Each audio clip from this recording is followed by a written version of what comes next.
지금껏 봤던 네 남자 중에 지금 너희 남편이 제일 탐난다. 조심해. 사연 2주. 안녕하세요. 사연 모으는 여자 사연 부인입니다. 오늘의 사연은 친구 남편의 내적 취향이 고민인 한 여성분의 이야기입니다.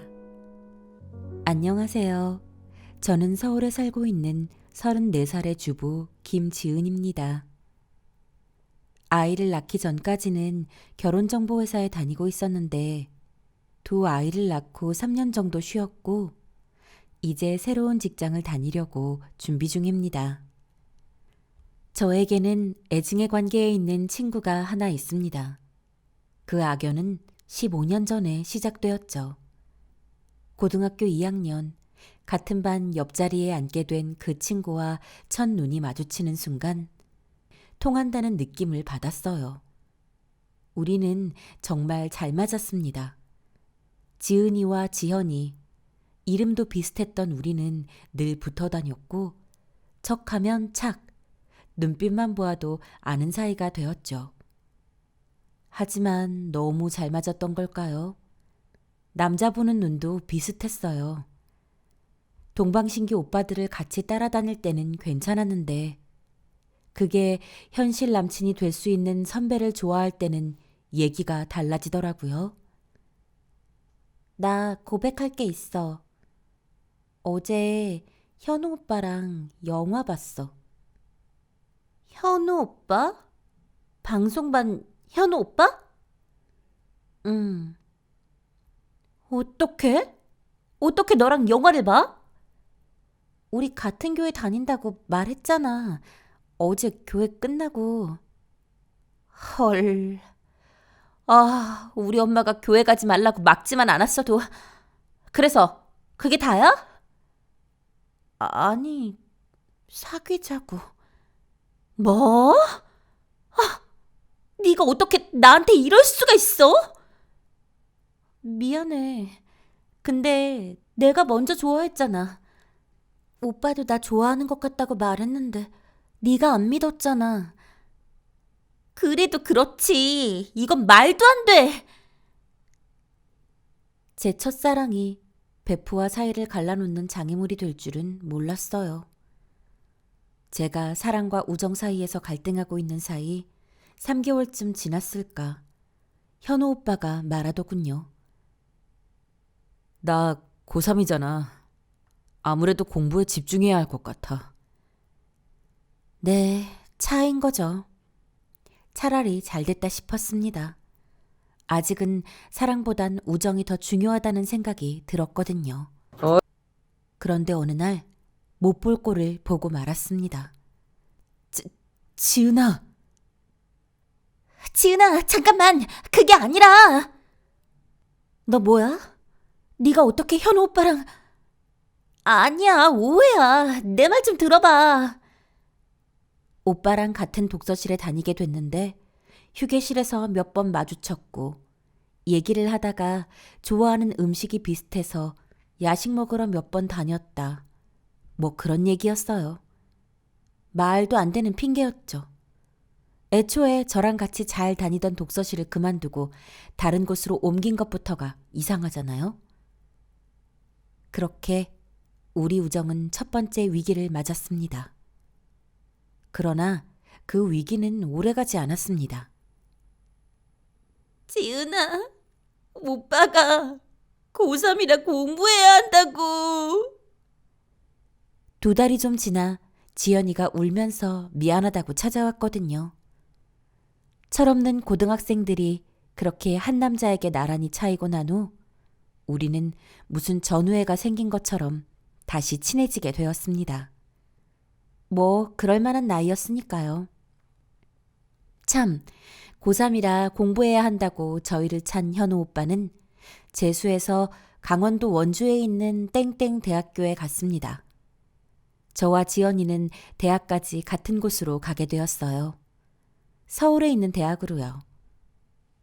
과는 달랐지만요. 다른 과에 갔지만 같이 영화 동아리 활동을 하면서 또 내내 붙어 다니게 됐습니다. 그런데 남자 보는 취향은 또 왜 그렇게 한결같이 비슷한지. 제가 먼저 사귀게 된 동아리 선배를 지연이도 좋아하고 있다는 걸 알게 되었습니다. 하지만 이번엔 저도 그 선배를 정말 좋아했기에 헤어지고 싶은 마음이 1도 없었거든요. 고등학교 때 만난 교회 오빠와는 전혀 다른 감정이었어요.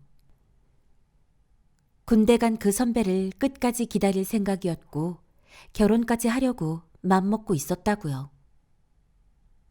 그런데 지연이가 그 선배 부대까지 혼자 면회를 다녀왔다고 하더군요. 그것도 1박 2일로요. 무슨 말인지 아시죠? 선배가 보고 싶다고 먼저 연락 왔어. 뭐? 그 사람이 왜 너한테 먼저 연락을 해? 몰라. 내가 어떻게 알아. 꼭 보고 싶다고 혼자만 와달라고 신신당부하는데 어떻게 그럼? 네가 내 친구라면 그래도 나한테 먼저 말해야 하는 거 아니야? 그건 미안해. 미안하다고 하면 끝날 문제야? 나한테 화낼 문제가 아니라 네 남친한테 화를 내야지. 그리고 항상 짜증나게 네가 먼저 사귀어서 그렇지. 내가 더 좋아했다고. 기막혀. 말도 안 나온다. 당연히 그 선배하고는 끝이야. 근데 남자보다 너 같은 애를 친구라고 사귀었던 내 시간이 아깝다. 그래.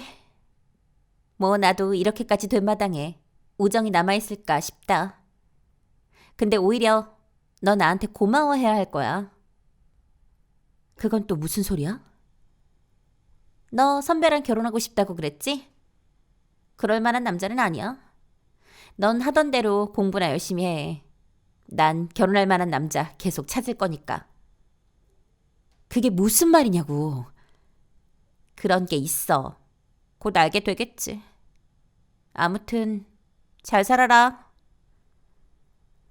이렇게 의미심장한 말만 남기고 우리의 5년 우정은 끝이 났습니다. 그리고 저는 얼마 지나지 않아 지연이의 말이 무슨 말인지 알게 되었어요. 훤칠한 키에 깔끔한 미소년 스타일이었던 그 선배는 저와 사귀기도 전에 이미 수많은 여자들과 얽히고 설킨 관계가 있었고요. 군대에 가서도 지연이뿐 아니라 수많은 여자 동기, 후배, 선배들까지 외박에 동원했더라고요. 그럴 때마다 그 선배는 자기는 나를 더 이상 사랑하지 않는데 제가 자기 아니면 죽겠다고 매달려서 정말 제가 어떻게라도 될까봐 헤어지지 못하고 있는 불쌍한 남자인 척 했더랍니다. 어쩐지 주변에 저를 불쌍하게 보거나 한심하게 보는 사람이 하나둘 늘어나더라니. 정말 그때는 대인 기피증까지 생겼었어요. 그리고 정말 화가 나는 것은 그런 상황에서 5년 우정을 나눈 친구가 저를 변호해 주는 것이 아니라 자기도 선배와 한번 어떻게 해보려고 저를 매도하는 패거리에 섞여 있었다는 것이었죠. 그렇게 변명 한번 못 해보고 이상한 여자가 되어 있던 저는 1년을 은둔 생활하듯 학교를 다녔고요. 그 오해는 선배가 제대 후에 복학하고 나서 그에게 뭔가를 기대했던 여자들이 한꺼번에 달려들면서 서로 당했던 일들이 공유되고 나서야 풀렸습니다. 하지만 그때의 트라우마가 얼마나 컸던지 저는 그 이후로 5년이 넘도록 연애를 못했습니다. 남자뿐 아니라 친구도 못 사귀겠더라고요. 그런 제 옆에 유일하게 남아준 친구가 있었습니다.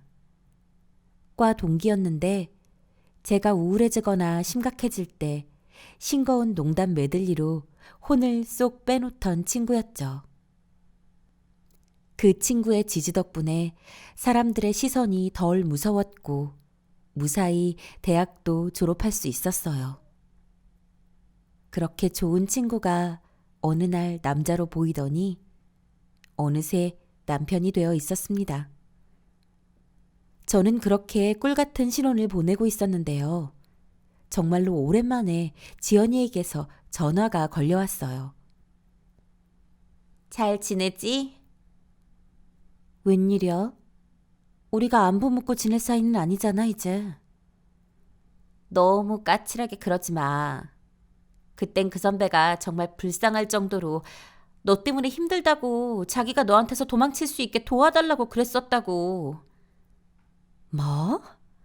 넌 친구였다는 애가 나를 그렇게 모르니? 그 말을 믿었어? 얘기를 듣고 있자니 다시 기가 막히고 화가 났습니다. 간신히 다 잊고 행복하게 살고 있었는데 말이죠. 참 어처구니가 없네. 그런 말이나 하자고 8년 만에 전화한 거야? 아니, 당연히 아니지. 그냥 나만 너무 미워하지 말라고. 어쨌든 내 덕분에 너도 그 선배의 실체를 알게 됐잖아. 됐고. 용건이 뭐야? 용건은 너 결혼했다라? 기집애. 나보다 결혼도 먼저 하고. 청첩장이라도 좀 보내지 그랬어. 내가? 너한테? 미쳤니? 내 남편까지 차지하겠다고 덤벼들면 어쩌려고 널 불러. 그래, 그렇게 생각할 수도 있겠다. 근데 이제 그럴 일 없어. 나 결혼해. 그 얘기하려고 전화했어. 아, 그래? 축하해. 라고 말은 했지만, 아니, 양심이 있는 건지 없는 건지, 내 남친 만나다가 절교한 지 8년이나 됐는데, 내 결혼식에도 안 불렀는데, 자기 결혼한다고 연락을 하다니 참 웃기는 일이다 싶었습니다. 지연이도 제 목소리가 떨떠름하다는 걸 느꼈는지 말하더군요. 네가 무슨 생각하는지 알아. 그런 일 있고 8년 동안 연락도 없다가 웃긴다 싶겠지.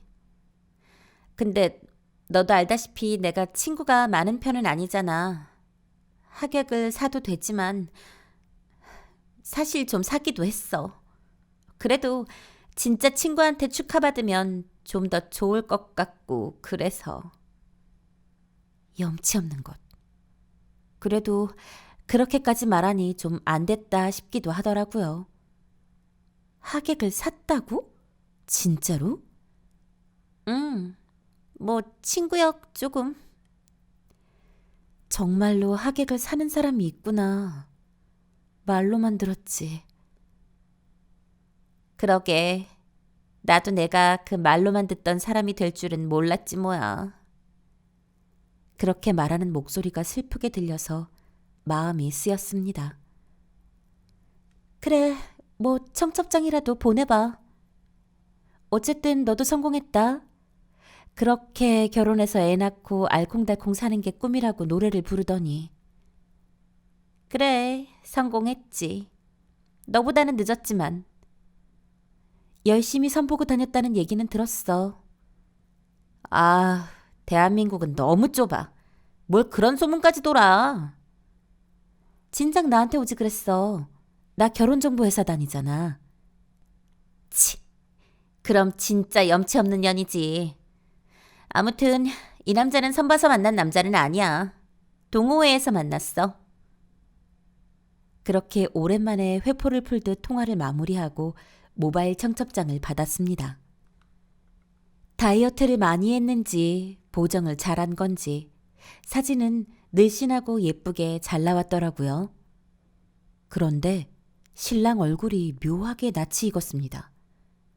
분명히 그 친구랑 저랑 못 본 지도 8년이 넘었고 학교에서 만난 사람도 아니고 살사 댄스 동호회에서 만났다고 했는데 저는 춤 같은 것에는 전혀 관심이 없어서 그런 동호회는 근처에도 가본 적 없고 자산관리 회사에 다닌다고 하니 저랑 전혀 상관없는 사람인데 굉장히 낯익은 얼굴이었어요. 그렇다면 남은 가능성은 딱 하나. 분명히 맞선이 아니라 동호회에서 만났다고 했지만 제가 다니고 있던 결혼정보회사에 등록된 회원일 가능성이었죠. 지금 현재는 회원이 아니더라도 이전에 가입되어 있었을 수도 있는. 그렇게 생각하고 보니 떠오르는 사람이 있었습니다. 한때 회사를 떠들썩하게 했던 회원이 한 명 있었죠. 그리고 제발 그 사람이 아니길 바랬습니다. 아무리 제가 미워하는 친구라도 결혼을 그런 사람과 하는 건 정말 아니라는 생각이 들어서요. 다음 날 회사에 가자마자 친한 동료에게 청첩장을 보여줬습니다. 이 남자 기억나? 우리 회원이었잖아, 3년 전에. 당연히 기억나지. 이렇게 보니까 좀 달라 보이기는 한데 확실히 그 남자네. 어머, 근데 결혼을 한대? 그렇다네. 어머, 세상에. 이 사람 진짜 결혼을 한다고? 웬일이니? 누구야, 신부는? 어머, 말도 안 되지. 내 동창, 고등학교, 대학교 동창이야. 어머, 그럼 말려야지. 친구 아니야. 친구가 이 사람이랑 결혼을 하게 둬도 돼? 친구는 아니고 이제 그냥 동창이야. 안 좋은 일로 연락 안 하게 됐는데 결혼한다고 어제 연락받았어. 다다음 주가 예식인데 이제 와서 내가 뭐라고 하기도 그렇고. 난감하네. 회사 동료 몇 명의 중복 확인으로 제가 생각했던 그 사람이 맞음이 확인됐습니다. 제가 알고 있는 것이 맞다면 지연이도 그 사실을 알고도 결혼하는 것인지 확인이라도 해야 했습니다만 이제 와서 제가 그걸 확인하는 것이 옳은지 확신이 서지 않았습니다. 알고 있다면 그들만의 비밀일 텐데 그 사실을 제가 알고 있다는 것이 지연이를 불편하게 할 수도 있고 모른다면 결혼 자체가 파탄날 수 있는 일이었기 때문이죠. 남편과도 의논을 했는데 결국 제가 나서는 것은 옳지 않다고 판단했습니다. 결혼식 날 지연이는 저를 눈물로 맞아주더군요. 제가 아는 고등학교, 대학교 동창은 하나도 안 보였어요. 회사 동료 몇몇을 제외하고는 정말 업체에서 나온 가짜 친구들이었습니다.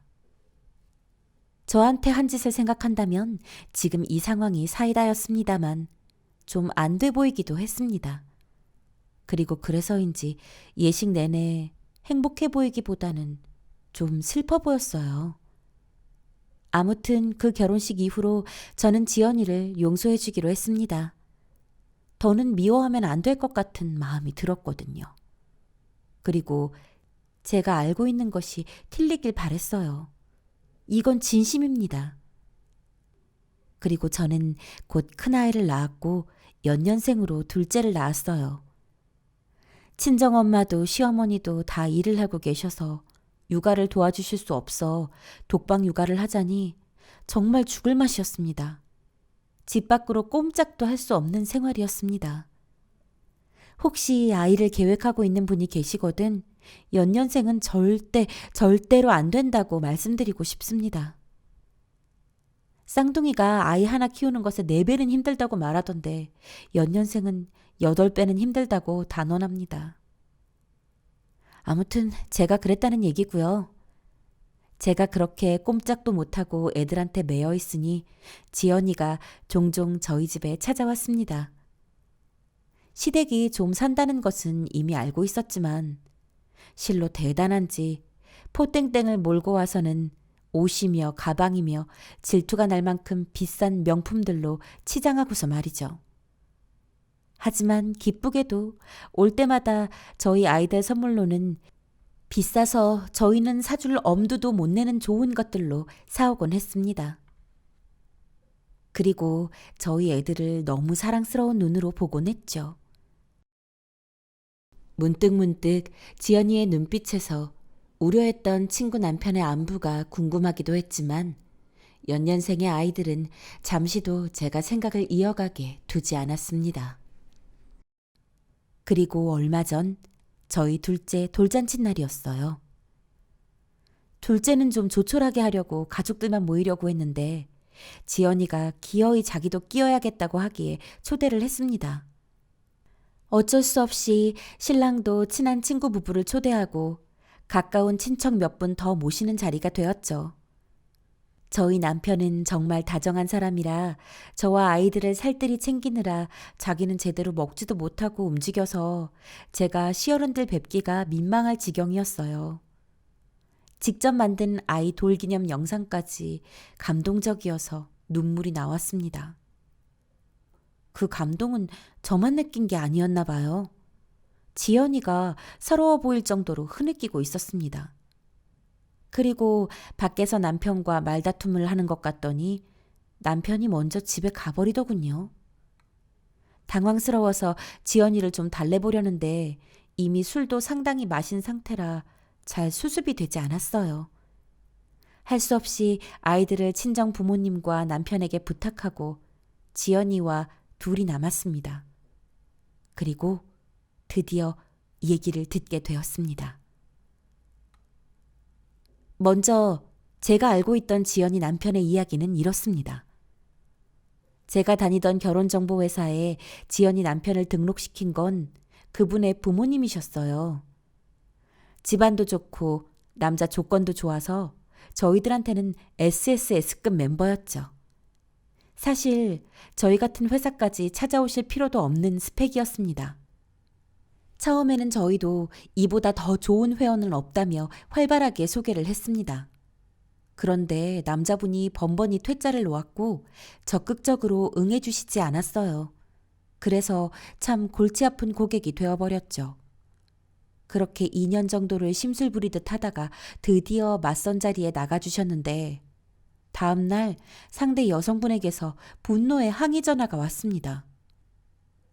남자분이 그 자리에 나와서는 자기는 이런 소개 자리에 나올 생각이 전혀 없었는데 부모님이 워낙 완강하셔서 어쩔 수 없이 나왔다.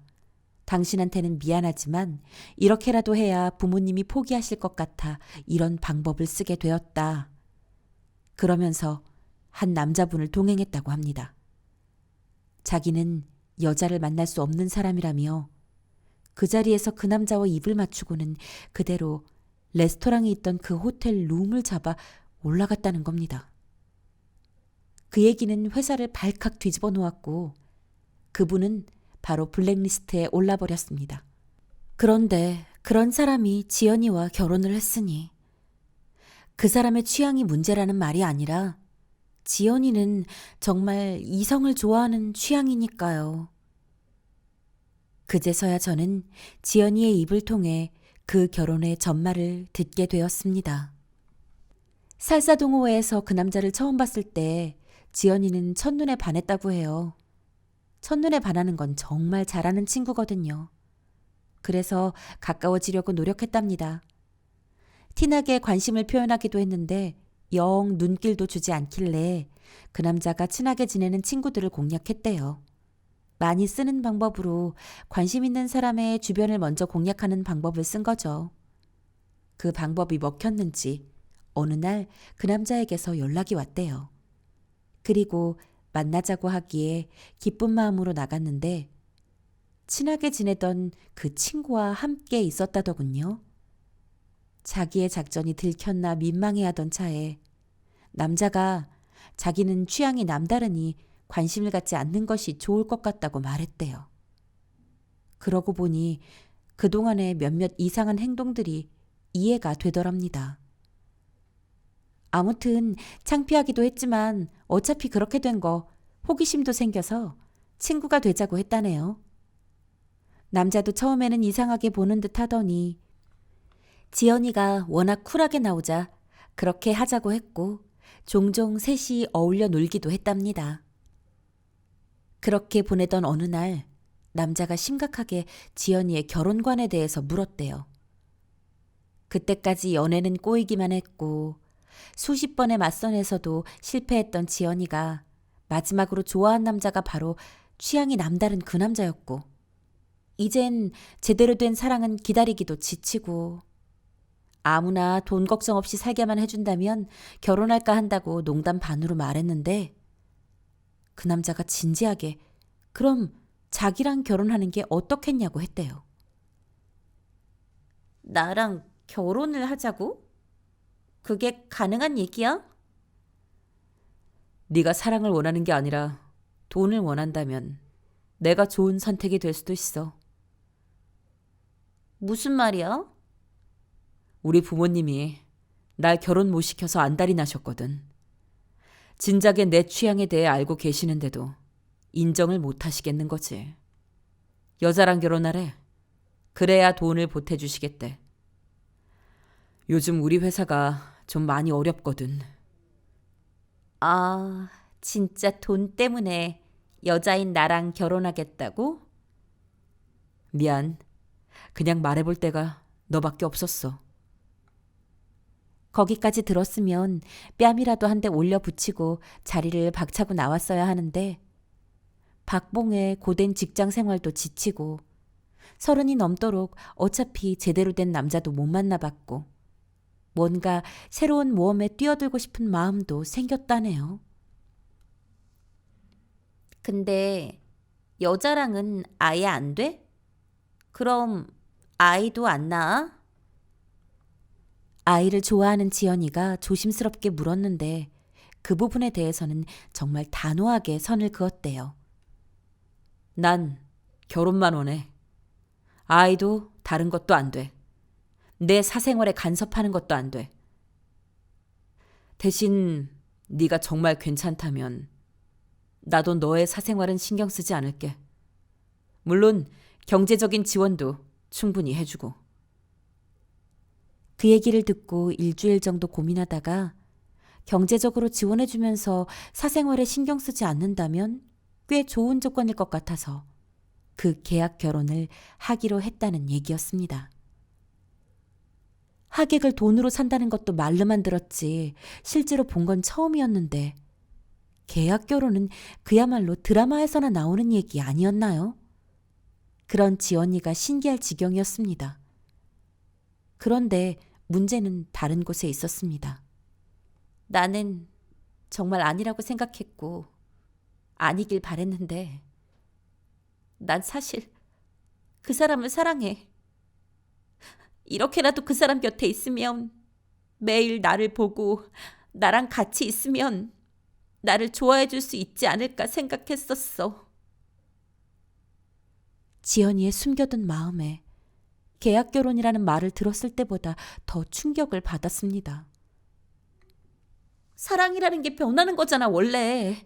언젠가는 본인도 모르게 취향이라는 것도 변할 수 있는 거잖아.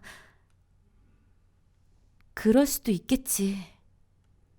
저는 정말 그쪽에 대해서는 아는 것이 하나도 없어서 도움 줄 수 있는 말이 없었습니다. 시어른들이 아이를 원하셔. 아이를 낳지 않으면 더 이상의 지원도 유산도 없을 거래. 그냥 아무 감정 없이 아이만 갖도록 노력해보자고 했는데 안 된대. 그것만은 정말 싫대. 사랑 없이 그런 상황에서 아이만 낳는 거 너는 괜찮겠어? 원래 애 낳아서 키우다 보면 사랑이고 뭐고 그냥 가족 되는 거라며. 아니었어? 아니 뭐 좀 그렇긴 하지만 오늘 너희 남편 보니까 그렇지 않은 것 같긴 하더라. 너를 엄청 사랑하나 봐. 우리 남편이 좀 그렇지. 다정한 사람이야. 그래. 오늘 너네 가족 보니까 너무 부럽더라. 내가 진짜 원했던 가족의 모습이었어. 그래서 내가 오늘 견디지 못하고 선을 넘었어. 무슨 선을 넘어? 이혼하자고 했어. 살 수 있을 줄 알았는데 이렇게는 못 살겠다고. 세상에, 그랬구나. 제가 어벙벙하게 말도 제대로 못하고 있자니 지연이는 어느새 마음이 추스려졌는지 또 뒤통수 치는 말을 하고는 자리를 떴습니다. 지금껏 봤던 네 남자 중에 지금 너희 남편이 제일 탐난다. 조심해. 라고 말이죠. 정말 한순간도 방심할 수 없게 만드는 친구, 아니 기집애였습니다. 그 말은 농담이었다고 크게 사과하고 자꾸 연락이 오는데 저는 피하고 싶네요. 진짜 무슨 사고라도 칠까봐 두렵거든요. 게다가 자기 남편이 사생활은 간섭 안 하겠다고 했다면서요. 아무튼 지연이는 아직 이혼하지 못하고 그대로 살고 있습니다. 남편을 아직 사랑하기 때문인지 위자료가 생각보다 얼마 안 돼서인지 모르겠다고 본인이 그러더군요. 언젠가 지연이 남편의 취향이 변하는 날이 올까요? 지연이의 행복과 저희 가정의 안전을 위해서라도 그런 날이 꼭 왔으면 좋겠습니다. 이렇게 보내주셨네요. 오늘의 사연 어떠셨나요? 사연이 재미있으셨다면 구독, 좋아요, 알람 신청, 댓글도 부탁드려요.